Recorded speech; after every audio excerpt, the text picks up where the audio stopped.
first Georgia Esports League Championship was a great success, with 40 competitors from 6 colleges competing for more than $11,000 in scholarships, as well as bragging rights to being the best in the state. Kennesaw State, Wiregrass Technical, Art Institute of Atlanta, SCAD Atlanta, University of Georgia, and Georgia State University. 3, 2, 1, roll! Drox has got round the back and took down Devin Allen. Zaradraina's gonna get a triple kill. He's looking for the kill. All he needs is a signature move. One of those fancy, heavy moves. That's there it is! it! He comes it back! Here comes the dragon punch. I'm gonna mess around too much. The tree is dead. Tries to go around the side. KSU! There it is! Mixed with the KO! So patient, Can they get too. the edge guard onto Queen 9? Will they let him? There it is! The crowd goes wild. We got a point, boys. KSU is staying in this! There it is! KSU takes their first game! There it is. The Mojo dropping down, and who you gonna call? They're not Ghostbusters. They're from UGA. Here we go. Game 3 now. KSU versus UGA. Here we go. UGA went too cocky. UGA are being punished. Oh, coming out, that's gonna it. confirm it! UGA is your Brawlhalla Georgia Esports League champion. And with that, UGA will take the game, the match, and the state championship for themselves. Congratulations, boys.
So, what do we have here? Report says head trauma while on cleanup duty in Sector 2.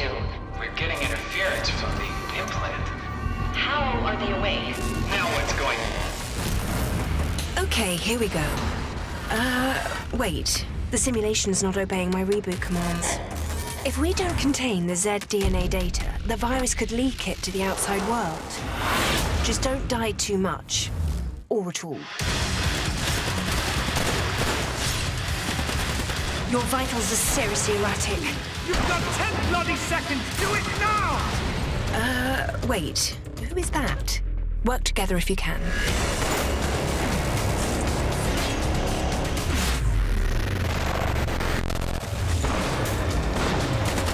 Zeds incoming in 3, 2, 1. Bam! Headshot! Headshot! Unlimited ammo! Kill streak! Berserker! Rampage! New weapon now available! Decimation! Bloodbath! You're insane! These system glitches are getting really annoying.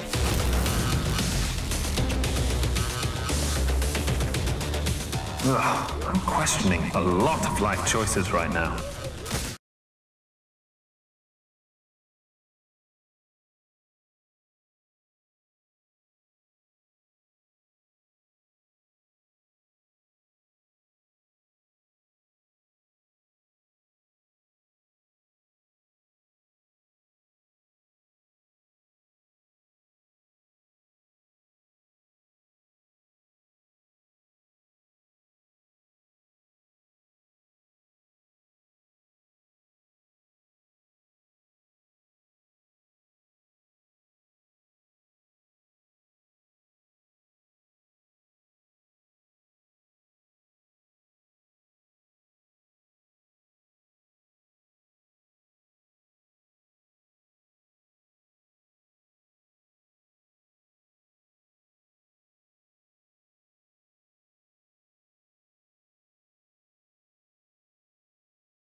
Thank you for your interest in the Georgia Game Developers Association's Patreon campaign. The Georgia Game Developers Association is a nonprofit that focuses on educating both game developers and fans on what is involved in making great games. For years we have put on live events to do just that, attracting some of the greatest thinkers in game development to share their secrets. Recently, we began our live streaming channel on Mixer to expand our ability to reach those developers and gamers far beyond our state. We have seen some initial success, but we are also hearing a lot of requests for more. More workshops, more in-depth interviews, more first looks at indie games, more giveaways, and more great streams. Your support will allow us to do just that. Even at starting levels, we both recognize your support and seek your input on what to stream. At higher levels, you can actually help shape our content, gaining priority access to our speakers, the chance to share announcements, and, at the highest level, running ads and promotions for all our viewers to see. So join now to get the inside scoop on game development and to help shape one of the best game dev channels on the net.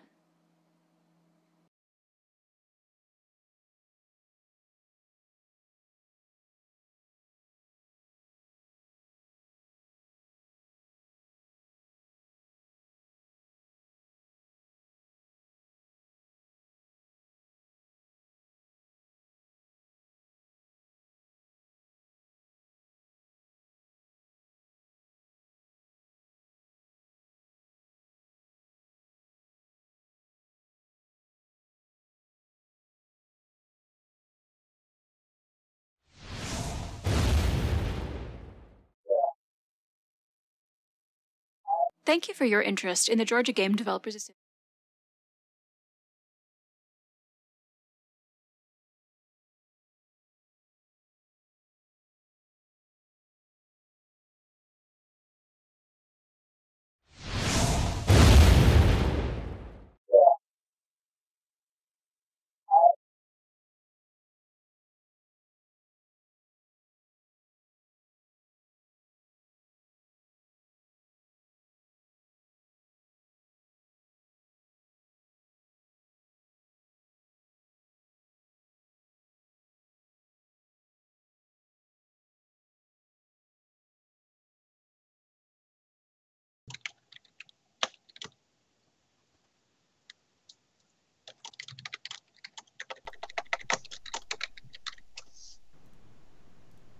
Checking. There we go. All right, cool. Hey, we've got audio back. I'm sorry about that. So anybody who was watching got to watch me do all of that announcements without any vocals. But hey, that's okay. I'll do it again at the end of the show. But anyways, real quick, I'm here with Chris Carson. Andrew Greenberg's due to join us here pretty soon. But as you can see, we're looking at Noble Armada Lost Worlds, and it's at its Kickstarter. So why don't you tell us about it, Chris? Hello, everybody. Can everybody hear me? Can you hear me, Brian? Oh, yeah, I can definitely hear you. Excellent. Yeah, my name's Chris. For those that are not familiar with me, I have originally from Atlanta. I was banished for a programming job to Bakersfield. And I've been working on Noble Armada for Holistic Designs for, quite a while, about 5 years. It's actually a great story that I'll share with you briefly before we get into it. I went to GDC, I believe it was 2010. I was living in Georgia at the time, and I went to the GGDA dinner function after one of the show days, and I met Andrew there. I didn't know who Andrew was, and someone suggested I show him my 4X casual strategy game, Vincere Totus Astrium, which was on iOS at the time. He was apparently into strategy games. Me, myself, I love strategy games. I've loved them since really the first strategy game, and this all ties in. The first strategy game I ever fell in love with was in the early 90s, mid-90s rather. I found it at a girlfriend's house. It was on a Sega Soft CD, demo CD that was left at her house, and I popped it into that Pentium 2 computer. And played a game called Emperor of the Fading Suns. And I absolutely love that game. It sold me on the genre. The demo was only a couple hours long. I must have logged 40 hours on that demo. And it kind of set me on a path. So you fast forward to 2010. I show this guy my game. He says, get back to me when we get to Atlanta. I go to his house. He shows me the tabletop RPG Noble Armada, explains to me what he's looking for. And I said, well, here, this is what I I think we could do with a PC game or a mobile game. And he seemed really excited. He hired me. And then I figured it out, Brian. Oh, yeah, you figured it out? I figured it out 3 weeks later that the guy I'm doing a game for is none other than the producer of Emperor of the Fading Suns. And man, that blew my mind. That was great. That was really awesome. Almost as cool as meeting Nolan Bushnell. But anyways, too bad he wasn't here to hear you say that. Well, he's the one who introduced me, so I guess that counts. So yeah, we've been working on Noble Armada for quite some time. It's about done. The game itself, the core game, what we set out to do is pretty much done. We're in the polishing, testing, and balancing phase. But along the way, 5 years is a long time. We did come up with a lot of ideas that some of them would build a ton of value. And that's why we're Kickstartering it, because the initial budget has been exceeded vastly. And in order to punch in these extra features, which would just build a ton of value into the game, we're seeking that extra funding. And so far, 46 wonderful people have pledged $962, as you can see on our screen here. And to those of you that are GGDA members that backed the game for Andrew and ostensibly myself, thank you. We hope that your investment will be worth it and you'll enjoy the game. But I mean, you didn't come to see me talk all the time. Let's show you the game. I'm going to play some of the game, and then I'll show you the level editor, and then maybe we'll dig into Fusion and see how it works. So without further ado, I will start the game. I'm really hoping. Here we have our. I'm really hoping some of my students are watching this so that their jaws can hit the floor. Well, yeah. Well, and I think it's really cool that you did, Brian. And yeah, I'll tell kids that you can do more than just platformers or very basic games. You can do everything. So, I don't know what happened here, but the music is overpowering your voice. Okay, well, let's fix that. How's that? Ah, much better on the ears. Thank you, sir. All right, well, we don't want to blow anybody's ears out. Okay, so, title screen. Click start. Then you move to the main menu, which we designed after the famous jump gates that you find in the Fading Suns universe. Our artist Ilker Ilsen did an incredible job making this 2D version of the gate. Might ask you to turn it down a little more. Sorry. Turning it down a little bit more. Like a little high. Yeah, there you go. Try. Well, you can't hear anything. So. Here we go. Your will be done. Too high? Good? What? That's good. All right. So each of these little buttons on the wheel do different things. You get the campaign mode, you get the skirmish mode. Down here, we're going to have extras about the game, which will include information on the tabletop RPG, which the game is based on, credits, achievements, and up here, options. Now, if we hit the Kickstarter goal, we're going to actually do something different. Campaigns will become much larger, and then we'll have missions, and then skirmish. And I'll explain all that as we go along. Let's go ahead and start with the campaign. Initially, unless we hit some of the stretch goals, initially we have the 5 main houses of the Fading Suns universe: the Hawkwood, the Hazat, the Dakados, or as Andrea always says, the evil Dakados. Short point. The Halahan, I can never pronounce it right. Maybe someone can correct me. Lihalan. What's that? The Al-Malik, the Lihalan. Okay, see? I'm still just, he's the master, I'm still just an apprentice. And we are finally joined with Andrew. You guys, volume's too low. Let me turn mine down even more. Can you guys hear me? Yeah, we can hear you. Keep getting, it's because I'm turning down the speakers. Here, let's use the power of Fusion. I'm going to turn the volume back up. That's really loud. I'm just going to go into the editor here. And I'm going to go to make sure these are all my global values I've declared for the game. And for the initiated infusion, you'll be like, wow, that's a lot of global values. Well, that's what they're there for, right? To use. So let's figure out where my volume control is. So we got sound and music, and it's set to 100. Now, if I go to my global event editor, I can then say, start a frame, set global value, Actually, I'm going to make it always. I'm going to be bold in case I load the values from my INI file. So I'm saving the external data for the sound file. The sound setting I'm setting from a external file, an INI file. So we'll just do this to override it. I'm going to copy that because not only sound, but also music I want to set to 50. Okay. And being this is a global event, this will trigger no matter what frame I'm in. And let's see if that did what we wanted to do. Is that better on the ears? Yeah, very much so. Wow. And I can still hear you. So programming, it's so much fun.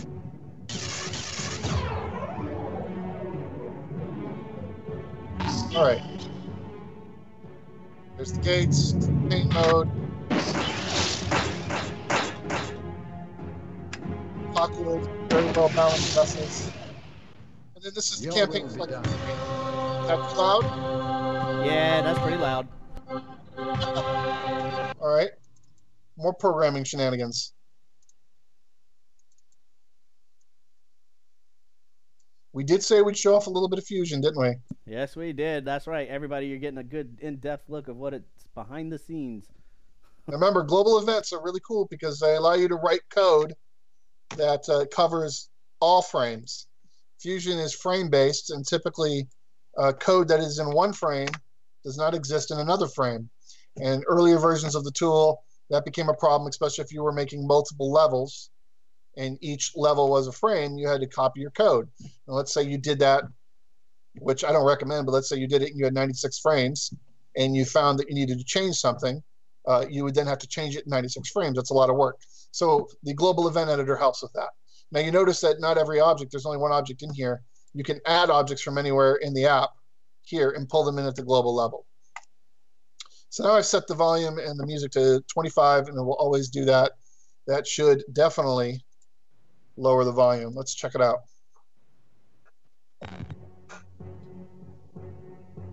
So hey guys, you watched that stream online? Yeah, what did you learn? Oh, how to set volume. Oh, cool. I have no idea how he did it, but it was cool. Yeah, it was great. Volume setting. I can't make a game, but I can set volume. All right, here we go. So, as I mentioned, one of the stretch goals is we want to separate mission editor from campaign editor. So this mission editor, which is currently the campaign editor, loads these different missions, which we originally called campaign. I'm gonna go with this one. I'll select.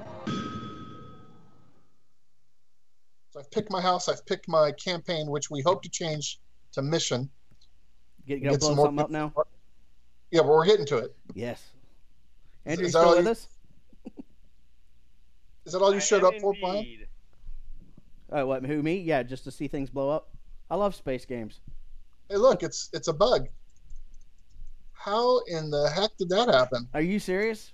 Yes. Yeah, it's a bug. And you know what? We have not seen a bug in that frame since like 2013. Okay, no, I got to do the. All right. Yep. Sorry. Found a bug. Yes. Interesting. All right, so we got to debug. When I'm streaming these first looks, I find bugs. I don't know why. For some reason. Yeah, I mean, literally, Andrew can testify. We've never had that happen. And suddenly it does. What are you doing? Ryan's good at breaking. You're the one doing it. I love it. I love it. I love finding bugs. All right, let's just do a test here. See, when I said something about blowing things up, I wasn't necessarily talking about spaceships. Now, what did we recently change, though? Let's debug. What did we recently change? You were there with me when I did it. What, you talking to me? Yeah. You're the only other person. I was over here messing with something else. Sorry. He's not just rhetorical. Hey, yeah, no, you're going to participate whether you like it or not. Oh, boy. All right. I bet you if I deactivate this. You can tell that Chris teaches game design. Yeah, you do too, don't you? Are you still teaching? I think we all do. Yeah, okay. Yes, you're in a chat full of teachers. See? So what happened is when I changed my global values for volume, it messed up my events. Now, so that we can understand why that happened, let's take a look.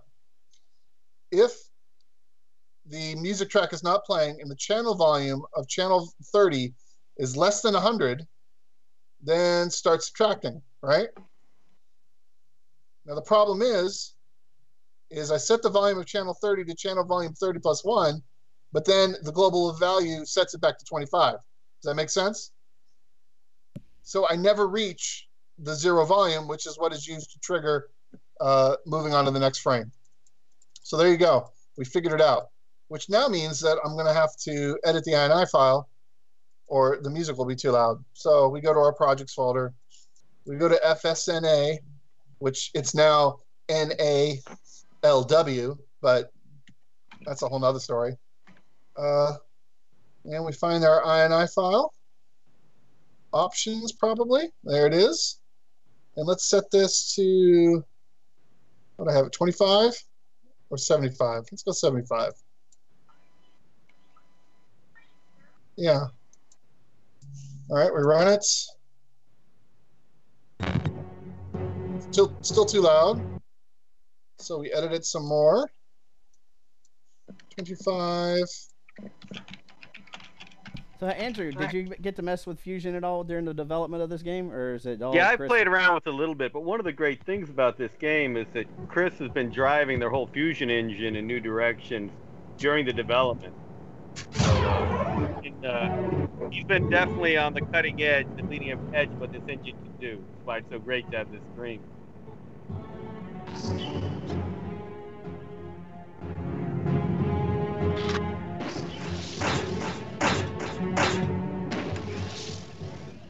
All right, so for those that want to know what I was doing, for some reason it wasn't loading my values, so we'll have to figure out what's going on there. And then, so I went ahead and I manually edited the global values with the debugger tool. So, ended up with a question in chat from 2X line or X2 line. Okay. Do you have a history of action so you can go back several steps? For instance, and he uses Photoshop as an example. Oh yeah, absolutely. So in the editor, we'll go ahead and stop. We'll get to battles at some point, Brian. We do have the undo and redo. Now, if I leave a frame, so let's say I change something, I'll just do that. Then I can edit undo, I can edit redo, right? But the minute I leave this frame and come back, it resets the buffer. So it can't remember the steps once you change frames. But as long as you're within the frame and you make a change and you need to undo it, you can undo. And I don't believe there's a limit to the amount of undos you can do as long as you stay within the frame. I hope that answers the question. If not, let us know. We'll keep an eye on it. And then we're going to go back and manually edit these values again.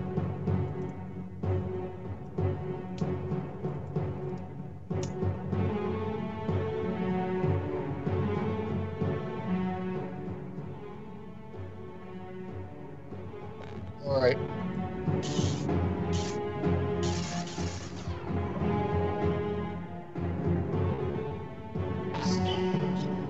Come on, come on, come on.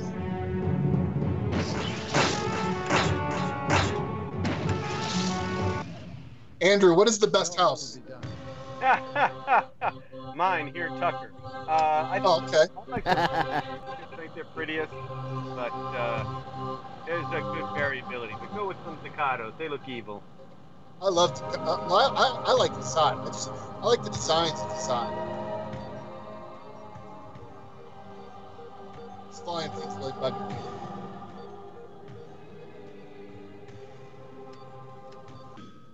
All right. So for those that use Fusion, this is a really cool tool, the debugger. It allows you to poke in and get a lot of information out of your objects, global values, global strings. You can, in a frame, attach an object to the debugger, and then all its value strings and positional data will appear.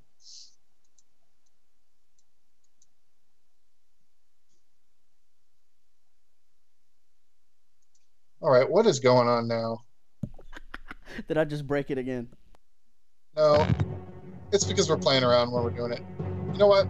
I don't think anybody wants to see that start again. So logo intro, jump to frame, select campaign, and boom, campaign. Better than cheat codes. That's right. Oh, are there any cheat codes that you're willing to admit to? No. Holistic Design says an anti-cheat policy. Oh, I thought it was the anti-admitting it online. Oh, well. You just broke the rule. What are you doing? Still not working. That's pretty weird. Brian, you broke it nice. I know. I'm so good. How did you do that? It's great. We're going to get to the game. I'll tell you that much right now. So, here we go. Nope. Wrong button. Sorry. Editor. Select intro. And that's level load. So it's this one, start game. And keyboard. So I'm willing to gamble that Chris did not have a backup copy before he started messing with it tonight. No, I always save. We are looking at the 140th build under the FSN name, and then there's about 200 builds from a previous file name that we had. Yeah, we've done a lot of file control and version control. We have backups of backups of backups, just in case. That's right. It's the most backed up game in the history of games.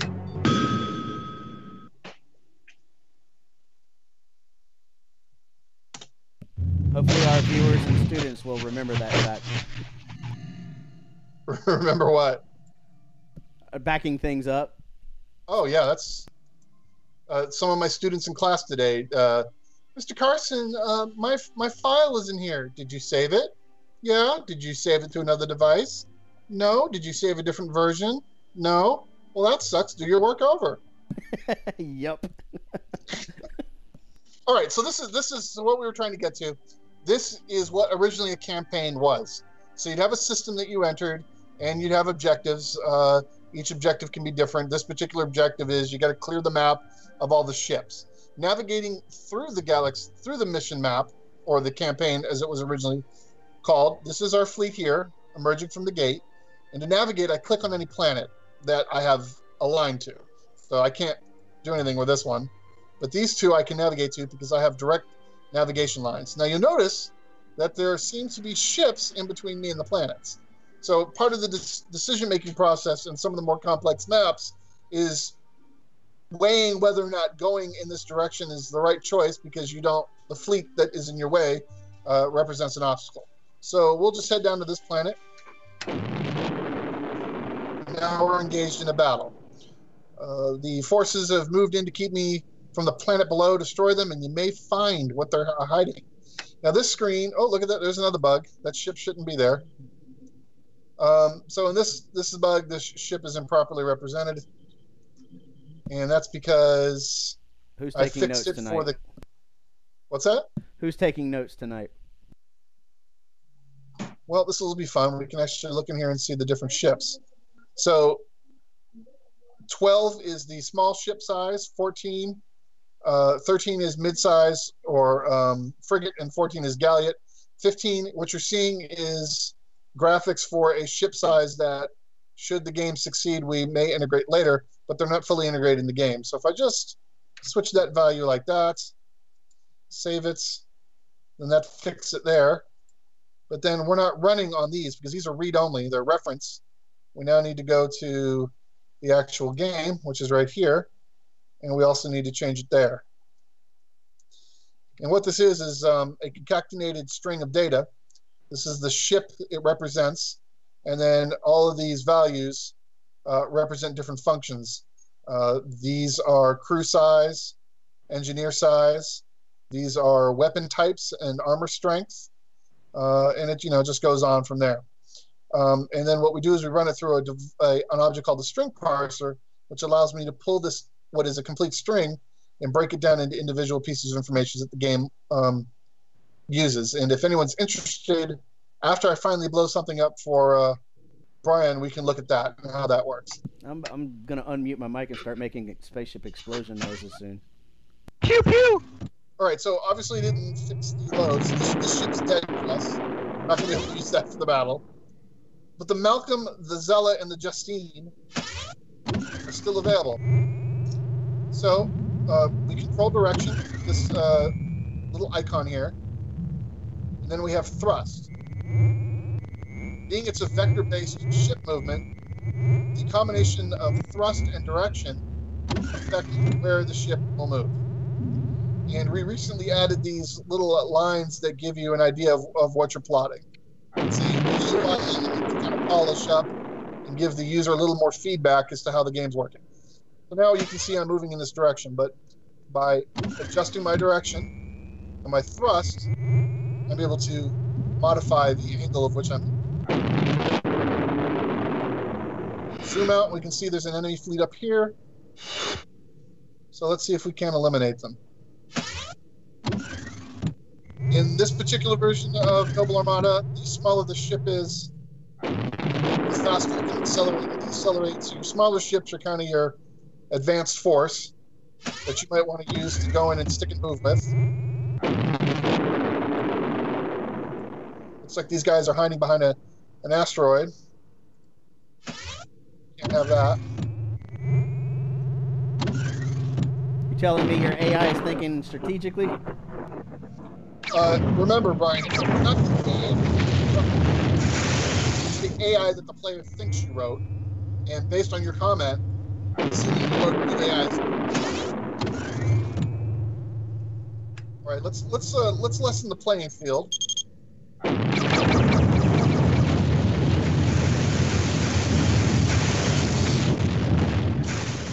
they ran into an asteroid. So the AI made you think it was smart until just now.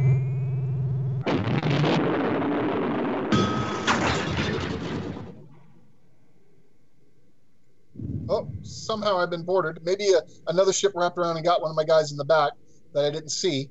But now we're in a defense action. So this is our ship. It's this particular ship here. And we didn't see it on screen because it happened off screen, but we've been hooked and boarded by an enemy vessel. So we now need to defend the ship. These guys are going to board from these entrance points, and they're going to try to make their way to the bridge. If they seize the bridge or wipe out most of my guys, and it's overwhelming odds, I lose the ship. However, I can repel them with good decision-making. I only have to make it 11 turns before the internal systems flush out the invaders. And for some reason, the audio is now not working. That's all right. Yeah, this is something that recently cropped up. Hit end turn. When you're being boarded, you got to hit end turn a lot. So I'll make sounds. Click. So now I'm engaged in a battle with the boarders. This number represents the strength of the squad, and the bottom number represented the strength of the squad that was attacking. Now, I like where everybody's positioned, so I'm just going to hit end turn. And now we've got more boarders. Now, remember, the longer they're on your ship, the more damage they do. That's also true. But I'm a chicken, so I'm just going to wait them out. Oh, man. Meet them at the airlocks. Drive them off. It's early in the battle, Andrew. It's Be early. repellent. It's early. We have to manage our resources. Die, kill. We do need to do more to make this look. I hear more. the blood hitting the floor. No, that's me. So now I've lost an entire squad. So you're not as repellent as you used to be. Okay, we got 2 turns left to make it. Okay. Come on, boys. Lord. That's one hefty 4 guys. Okay, the enemy was repelled. They made it through the turns. And according to this, I only lost 14 brothers and sisters. So let's find out where that ship was. Oh, so it's this big one that got boarded. And again, the reason why it shows big here, but showed as a little ship, in the other screen is because this level of ship hasn't been fully integrated into the game. So it defaulted to the first ship type, which is the small ship, or the Explorer. All right, so we still got these two idiots up here. Put this down. Get Casella to join us.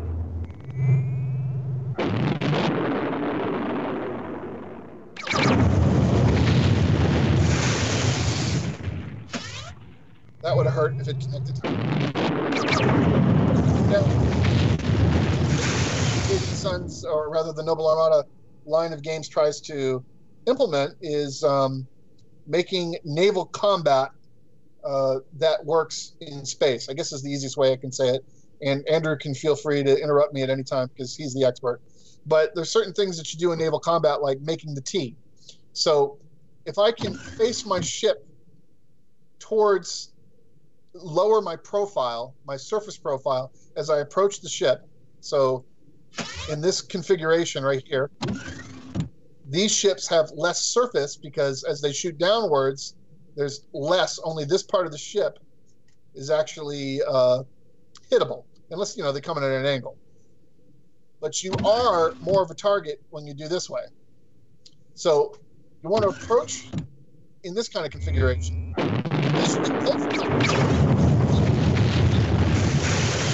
So you've kind of made this T, if you will, which allows you to broadside the enemy.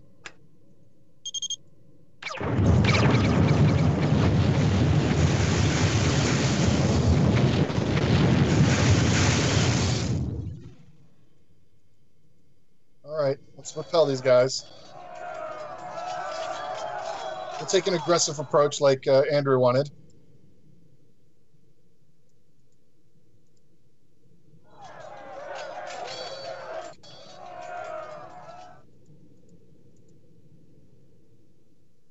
Oh, look, you see that? He backed off. He's like, mm-mm.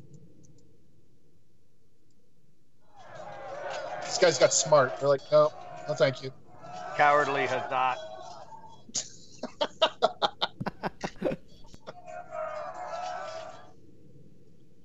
Andrew sure does make it fun, doesn't he? That's what we game designers pretend to do. That's what we get paid the big bucks. That's right. Fun is literally the definition of the job. All right. Lost some more people. That's all right. They served their house well. All right. So I'm going to show you the interface here. So you saw earlier, I shot off one volley of cannon fire from this side of the ship, which would be the, forgive my Marine Corps days, but I believe this is the starboard side. Is that correct? Or did I get it backwards? Yeah, now you got both of us confused. Starboard? Wait a minute. I thought the Starbucks side was where you got coffee. Yeah, I think this is starboard and this is port. Regardless. The port side is where you get drunk. Yeah, exactly. So, as you can see, I have a red dot here. So, I have 3 volleys of cannon fire available on each firing arc. This particular ship style only allows me to shoot on the 2 sides, the port and the starboard. If I go over to this ship, you'll see that I have different firing arcs. Now, you'll notice, though, that this arc seems to be missing, and that's because the damage I've taken on that side of the ship has removed the weapon systems. And the shields are down, the armor's been breached, and the weapons are damaged. I hate to inform you that Google says you were aiming in the port side, or you're shooting from the port side. All right, so the port side cannons, we're going to shoot one more time. That sounds like a personal problem.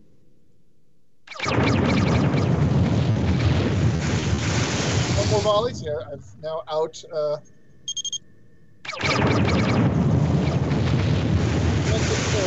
Done. If I look at my cannon, I now need them to reload. So after a period of time, they will reload, and then this arc will be back up and available. The stronger, the more trained your Marines and crew are, the more effective they are at their jobs. One of the things that they'll do faster is reload the weapons.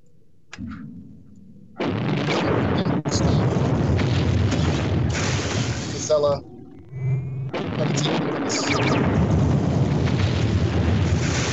foolish captain.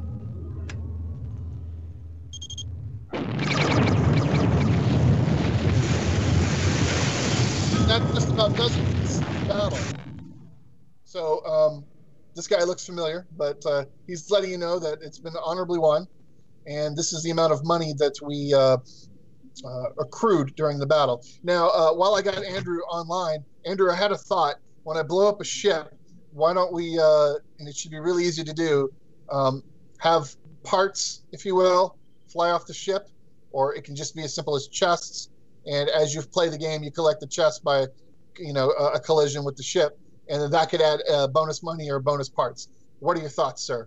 As a power-up, so in the game logic, the idea is that you actually take these broken hulks of ships back and sell them at prize court, and the ones you capture are worth more. Now, theoretically, you could scavenge them and get stuff out of them to use. Okay. So I'd have to think what they would actually be. It's just an idea. Not all ideas are good. We'll document it like good game designers do, and Moscow the hell out of it. All right, so it looks like several crews got promoted, so that's exciting. And you can see the damage that was accrued on some of these vessels, so I'm going to go ahead and repair the fleet and continue on our way. So now we're over the planet Roth, which is a dark planet of ice, not related to Hoth in any way. It's full of mystery and harsh weather. Home to crystalline creatures. Nice. So each planet has some shop options. So we'll go to the first shop here, and it's Crazy D's Colony. And, they're happy that you're here because the slavers that were occupying this space ran like dogs. And they're willing to feed some crew to us at a cost. And here's our available Firebirds and how much crew costs per ship. And again, here's that ship that we use the improper setting on, so it's all goofed up. So I'm going to fill up the Hornet with crew. I'm doing the hold down mouse option so it'll fill quicker. And we'll just watch the money disappear. Then we go to the second shop. And this guy also familiar. And he's offering Marines, which, I'm not going to worry about Marines. From here, we can also manipulate our ships. So there's our different ships. Again, you can see it's defaulting to the first, the Explorer ship type, because it doesn't have everything loaded in for that. And then each ship type, you can edit the weapons loadout. And conveniently, for the purpose of testing, I've left in some weapons types. So I'm going to go ahead and put this bad boy here and two bad boys here. So we're going to make this a pretty robust little weapons platform for the next battle. We got two directions to go. Andrew and Chris, how much time do you spend playtesting this on average? I don't know, week or month? Guesstimate.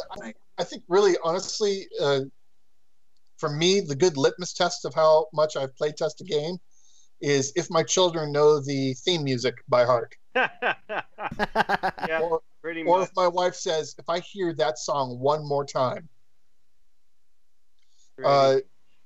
Over the 5 years we've worked on this, it's got to be months worth of playing, I would imagine, between all of us. Oh, absolutely. So. A fair amount of streaming it, too. Yep. So, you guys want to pick a planet for me? Small blue or big blue? I'll say go Come on, for Brian. Big Blue. Where are we going? Go Big Blue. Going big blue. Go to IBM. All right. A new contender. And let's put this guy in the back because he's fairly useless.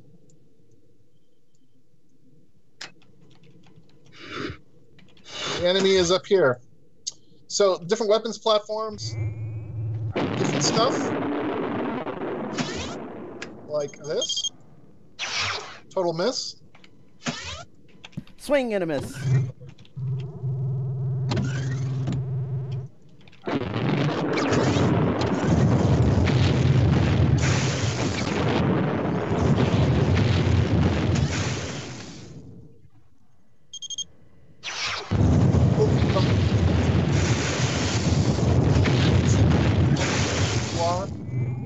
The closer you shoot, the more damage it unloads.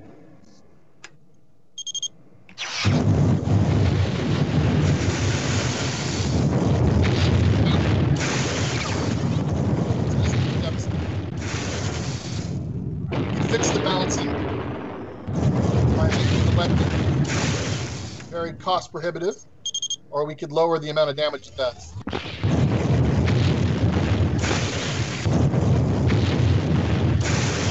These guys are getting too close. More. All right, so now we're going to board the enemy ship. I have 3 entry points on this particular ship, and these are the crew that are here. Again, the objective is to take the bridge. So I'm going to put one guy up here. And then I'm going to put...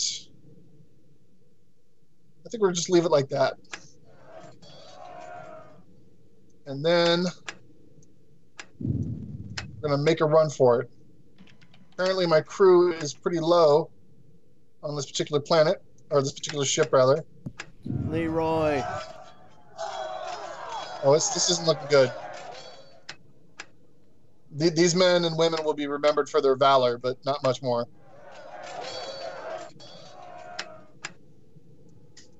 Some will say that whoever the commander was just sent them to their death needlessly.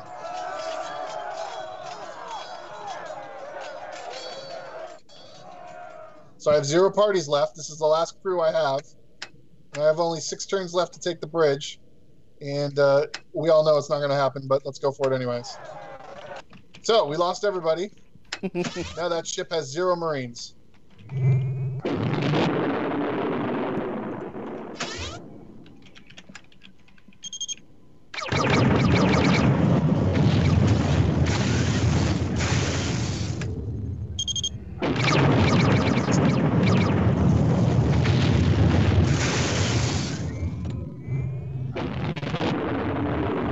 know, I watched Andrew play test tomorrow. Test so much better than me. Because I don't know how it's supposed to work. I mean...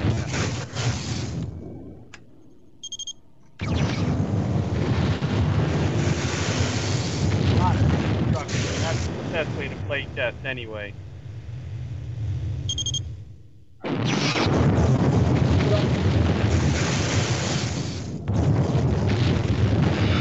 got a friend here hiding back here. Let's go visit him.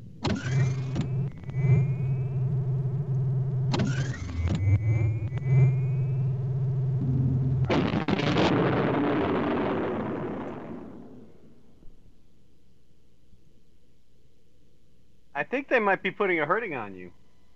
They really are. It's a little one-sided. I like these guys defying physics. But those beam weapons at short range are deadly. Yeah, that's our saving grace today.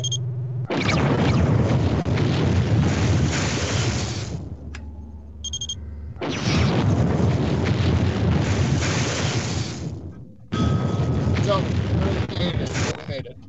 Victory.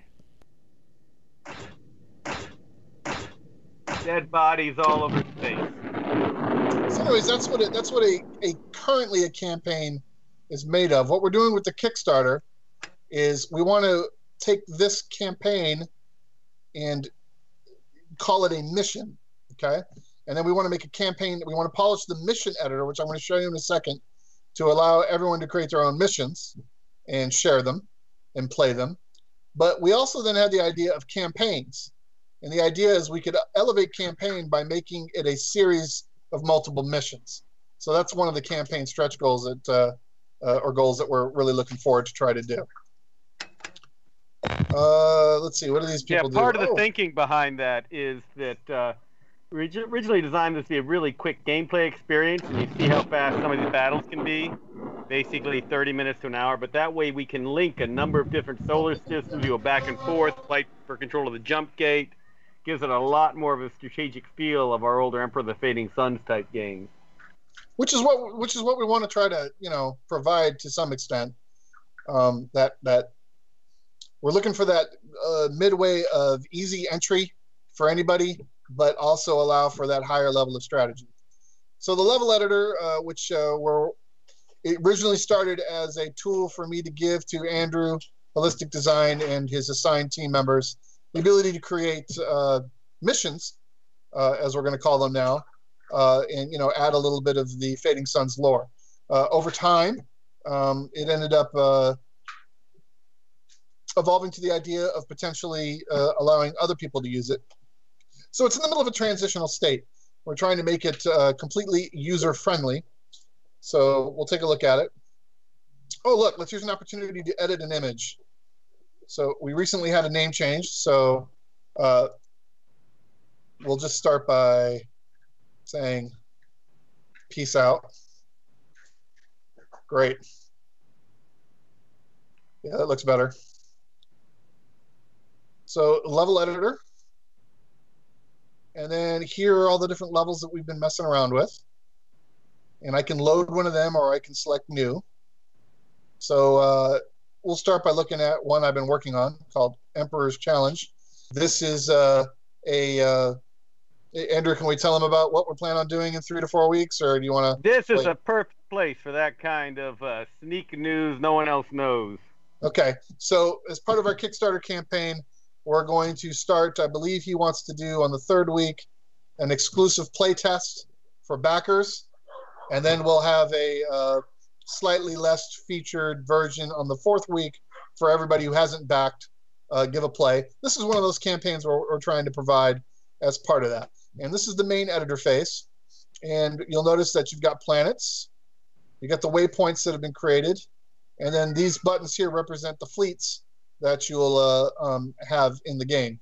Now, in this particular version, this is a bug in the editor because this is brand new interface that I'm working with. These are supposed to be empty. And you'll notice that they load funny.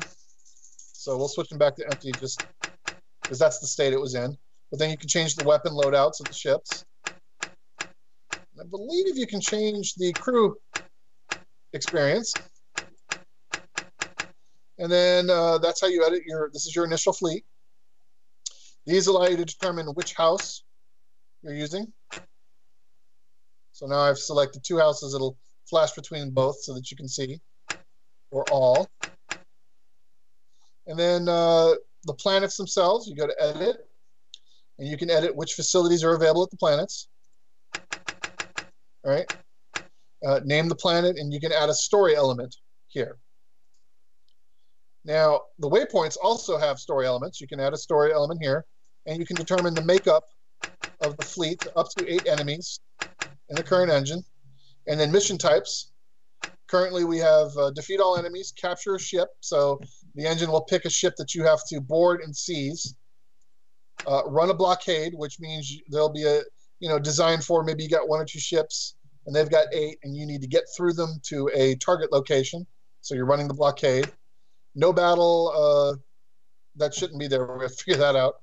And then in the, we have 2 other mission types that will move over in the, that are currently built into the skirmish mode, and we'll show that. And then here you can determine which house you're fighting against, or you can select that button and it'll randomly pick a house for you. So that's the oversight of it. You can cycle the graphic types, and that's what an existing level looks like. Now, I could erase it and I could build my own. So pick a planet, drag it into place, pick another planet, drag it into place, then right-click, and drop your line. That's a little bug right there where it pops the planet. And then I've created my navigational lines, and maybe I want to put a planet here, and then I could make lines go between it as well.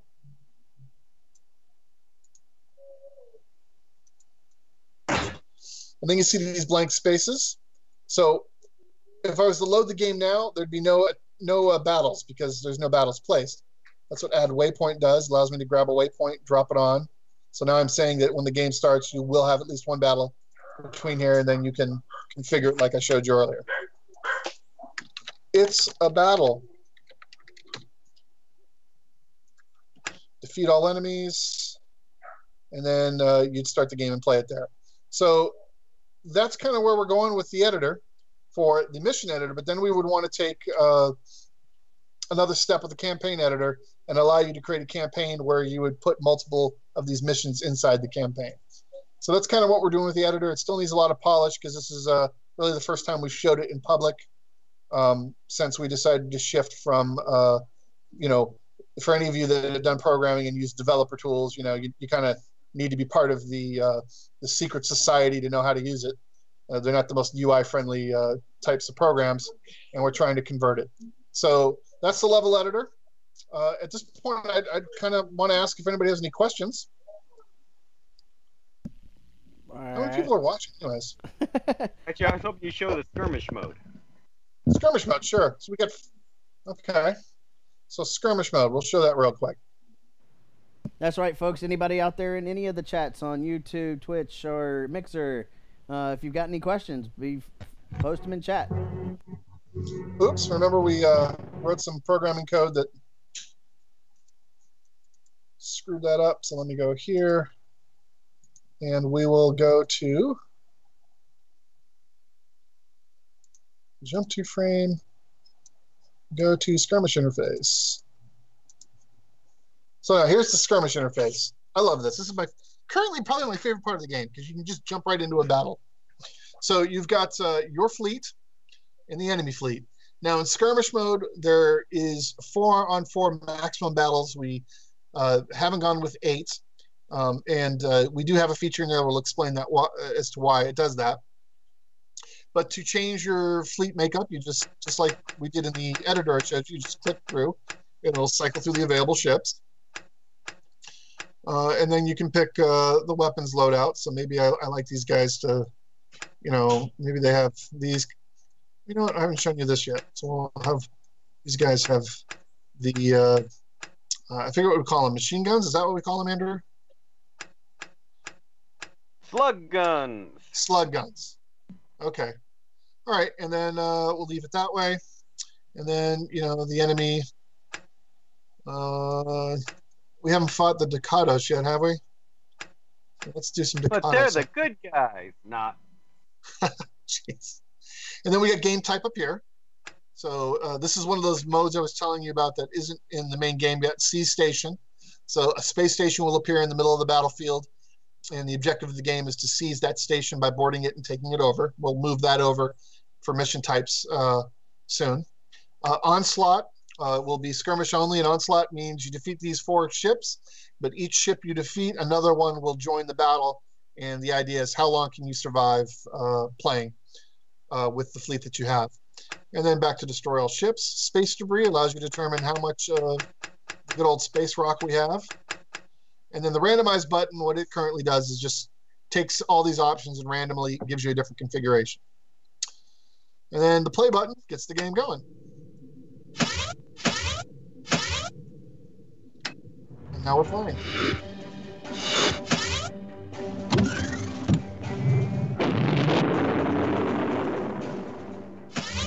Let's take the slug gun ships. Explosion slug guns.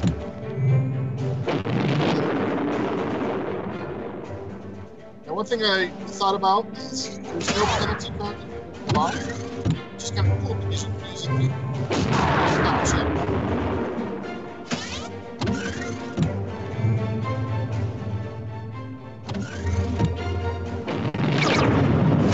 Not enough thrust.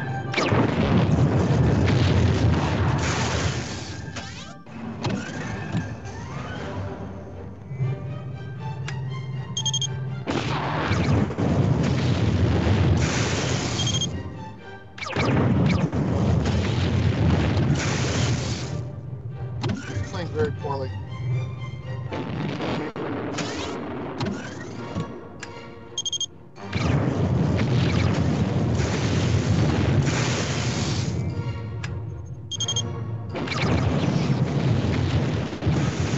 Here, show you damage. So you can see that the 2 shield quadrants, the armor damage, this brings the ship to danger. These positions out there. Hey, Chris, I'm having trouble hearing your voice.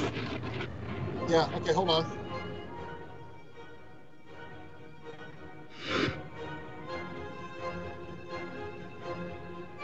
boy.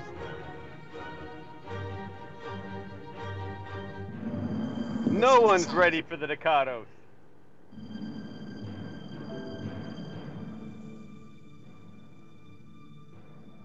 Alright.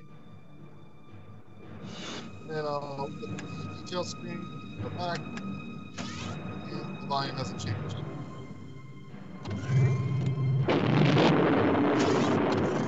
I love finding bugs.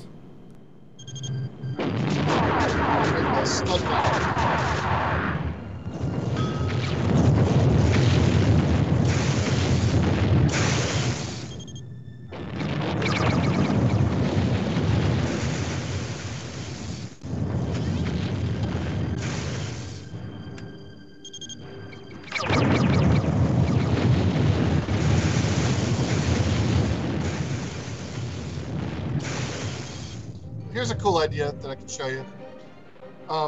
Sometimes ships are too far away for you to hit. They're out of your gun range. But these derelict vessels that are destroyed allow you to still target. So you can check targeting if you line up. You can target this one, but because they're in line,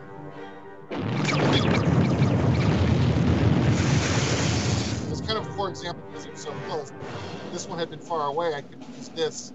It's kind of a targeting reticule.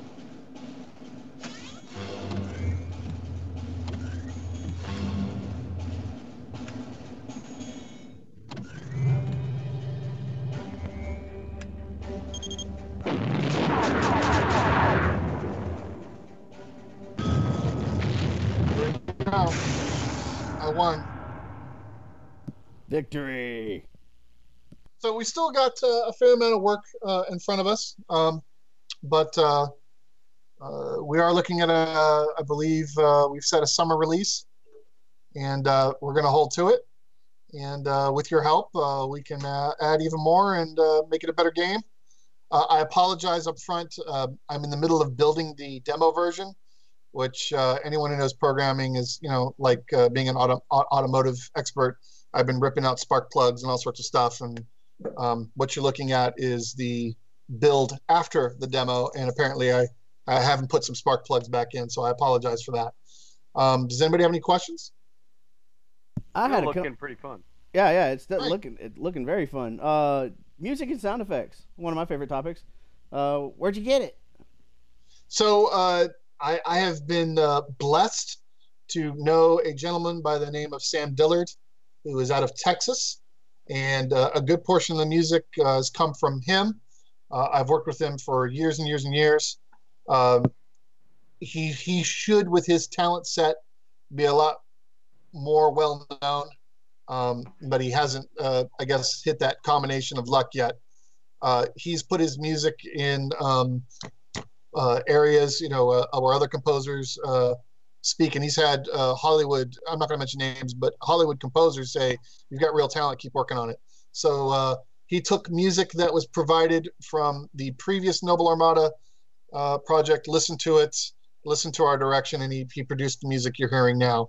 There are a few tracks in the game that actually come from the previous Noble Armada project that Andrew can speak more about. And the sound effects also came from the previous Noble Armada project, so I really can't take much credit for that. But the sounds work so well, and they do a good job of creating a unique flavor to the game. So, Actually, I'll hate to disabuse you of that. We based them on the original planning we've done with Noble Armada and EFS, but these are all new sound effects for EFS that I put together.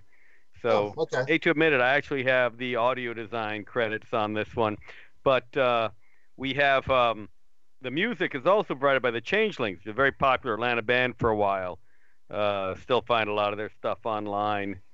Very great. A lot of great ambiance. Actually, one of the main bands in our Emperor of the Fading Sun sound track that got a lot of critical praise. Yeah, I listen to that one all the time. Any other questions, Brian? Cool little story. Art and etc. Tell us about the art. All the art. So all around, including our nice little nebula-looking picture we have right here for select background. Oh, yes. So our artist, Ilker Eason, an incredibly talented artist, probably one of the best sprite artists I know.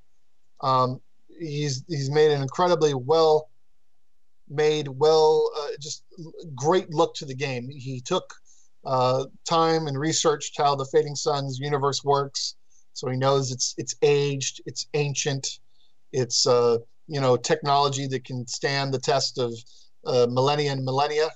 And you can see all those details in here.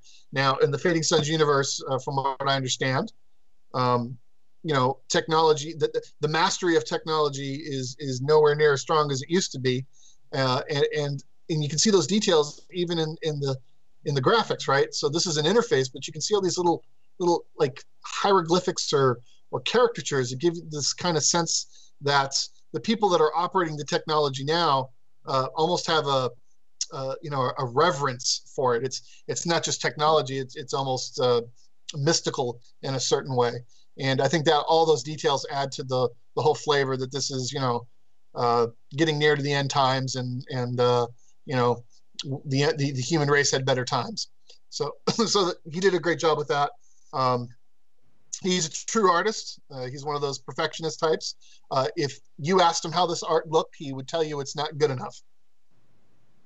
Like a true artist would. Yeah, exactly, like a true artist. And you got to love those guys. You got to tell them, hey, it's good enough. We got to get in the game. But he did a really, really good job.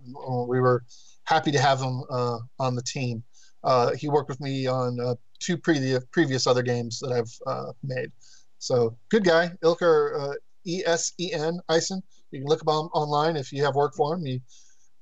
He likes money, and he likes doing art. So check him out. Programming is all done by me using Fusion. Are you the only programmer? I am the only programmer. This is all my work. Nice. So, all right. So one of the things that I do like to ask developers while developing this game, did you have any epiphanies or aha moments? Or are you still having them? Well, like, what would you say was one of your biggest milestones? The problem with I don't say the problem, but the issue with this particular project is it started 5 years ago, and I'll come back to a part that works fine now, but I'll have to add something or edit something, and I'll look at it and be like, why did you do it that way, idiot? You could have done it so much better if you do it this way. And that's because programming, you're consistently learning. And over a 5-year period, you sure do pick up new lessons that you would have liked to have applied 4 years ago. So that epiphany happens all the time. But overall, I'm pretty happy with this code. It's well commented and it's well structured. And to me, a test of well commented and well structured code is when one of your vested partners says, hey, it'd be really cool if you could do X, or something isn't working with B. And to me, the test of the code is how quickly you can go in and say, oh, that's it, and fix it. And so far, this code has held up that way for the most part. Yeah, that's been pretty amazing how responsive the code has been to new things and changes. So, and you can see it's all, I believe this is the battle engine, and in event lines, it's coming in at around, remove the testing, it's about 1,272 lines of code. Through the event list editor, we can see a little bit more. The fun part of coding this game was, each ship, we have to have sides. And so you had to do the calculations of saying, well, what's the current angle of the ship? What's the angle of the round hitting the ship? And then transpose that to get which side it's actually damaging. And that was fun. But yeah, it's been a real blast to work on, and we're pretty excited to have it close to being done. Hope that answers the question. Oh yeah.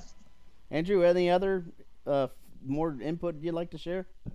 One of the fun things about what we're doing with the Kickstarter is we're trying to make this game essentially infinitely expandable. So right now, even with the skirmish mode, you can play it non-stop and have a different experience every single time. But by giving out the mission editor, we're going to have everybody making levels for this. And that was one of the great things about Emperor of the Fading Suns. The game itself was a blast, but then we had these great patches that people did, the Hyperion patch, the Nova patch, and just expanded the game dramatically. The issue was the tools we had for Emperor of the Fading Suns to make that were really clunky. You had to be a very talented programmer just to do that. So really happy and really looking forward to what's going to happen when everyone gets their hands on the mission editor. So we need your help. Let's make that campaign editor come to life. Yeah. Hey, if anything, from what I was reading in the details, you can at least get your name in the credits. Yeah. That's right. Just for $1. $1. $1. Well, just hey, a little bit more. You can get a copy of the game, and you can blow up as many ships as you want. Ooh. I mean, that's got to be a value, right? Unlimited ship destruction. That's right. It's available. It's available now for your backing. So here's the station boarding screen. So that's what the station configuration looks like, and the code associated with boarding. There's quite a few lines of code in this game.